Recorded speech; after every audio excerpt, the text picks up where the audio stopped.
ഭക്തിയുടെ ശക്തി, ജഗന്നാഥ ഭഗവാനും കർമ്മഭായിയുടെ കഞ്ഞിയും. ഭക്തിയുടെ ആഴം മനസ്സിലാക്കുമ്പോഴാണ് ഈശ്വരൻ ഭക്തനുവേണ്ടി സ്വയം പ്രകടമാകുന്നത്. അത്തരത്തിലൊരു മഹാഭക്തയായിരുന്നു കർമ്മഭായി. കർമ്മഭായി ഒരു വൃദ്ധസ്ത്രീയായിരുന്നു, എന്നാൽ അവരുടെ ഹൃദയത്തിൽ ജഗന്നാഥ ഭഗവാനേക്കാൾ വലിയ ആരുമുണ്ടായിരുന്നില്ല.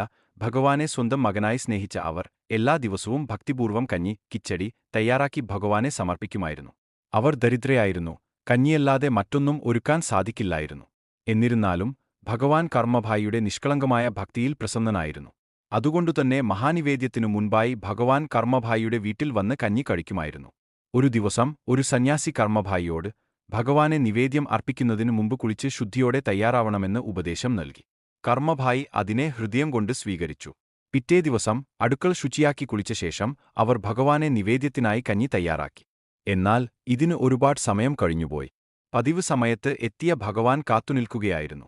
അമ്മേ, ഞാൻ വൈകി വന്നത് കണ്ടു ദേഷ്യപ്പെട്ടു എന്ന് ഞാൻ വിചാരിച്ചിരുന്നു, ഭഗവാൻ പറഞ്ഞു. കർമ്മഭായി വിഷമിച്ചുകൊണ്ട് ഉടൻ കഞ്ഞി നൽകി. അതേസമയം ക്ഷേത്രത്തിൽ മഹാനിവേദ്യത്തിനുള്ള മണി മുഴങ്ങി.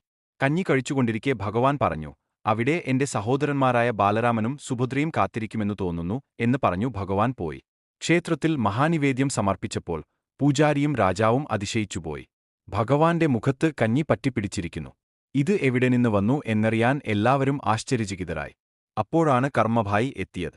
അവരുടെ കൈകളിൽ അതേ കഞ്ഞിയുടെ ഗന്ധം പരന്നിരുന്നു. രാജാവ് ദേഷ്യത്തോടെ ചോദിച്ചു, നീയാണോ ഭഗവാന്റെ മുഖത്ത് കഞ്ഞി പുരട്ടിയത്? കർമ്മഭായി ഭയമില്ലാതെ മറുപടി നൽകി, അതെ, ഭഗവാൻ എന്നും എന്റെ വീട്ടിൽ വന്ന് കഞ്ഞി കഴിക്കും. ഈ മറുപടി കേട്ടവർ കർമ്മഭായിയെ പരിഹസിച്ച് ചിരിച്ചു. അപ്പോൾ ജഗന്നാഥ ഭഗവാന്റെ പരമഭക്തനായ മാധവദാസ് അവിടെ എത്തി. രാജാവേ, കർമ്മഭായി പറഞ്ഞത് സത്യമാണ്. ഞാൻ തന്നെ എന്റെ കണ്ണുകൊണ്ട് കണ്ടതാണ് എന്ന് അദ്ദേഹം വ്യക്തമാക്കി. എല്ലാവരും മൗനമായി. രാജാവ് കർമ്മഭായിയോട് ക്ഷമ ചോദിച്ചു. രാജാവ് ഒരു വിളംബരം നടത്തി, ഇന്നുമുതൽ കർമ്മഭായിയുടെ കഞ്ഞി, കിച്ചടി ജഗന്നാഥ ഭഗവാന്റെ മഹാനിവേദ്യത്തിൽ ഉൾപ്പെടുത്തും. ക്ഷേത്രത്തിൽ കഞ്ഞി നിവേദ്യമായി സമർപ്പിച്ചപ്പോൾ അതിന്റെ വിശിഷ്ടഗന്ധം അങ്ങോളമിങ്ങോളം പരന്നു. ഭഗവാൻ അതിൽ സന്തോഷിച്ചിരിക്കുന്നു എന്ന് എല്ലാവർക്കും മനസ്സിലായി. ആ ദിനം മുതൽ പുരിയിലെ ജഗന്നാഥ ക്ഷേത്രത്തിൽ കഞ്ഞി, കിച്ചടി മഹാനിവേദ്യത്തിന്റെ ഭാഗമായിത്തീർന്നു. ഭക്തർ ഇതിനെ മഹാപ്രസാദമായി കണക്കാക്കുന്നു.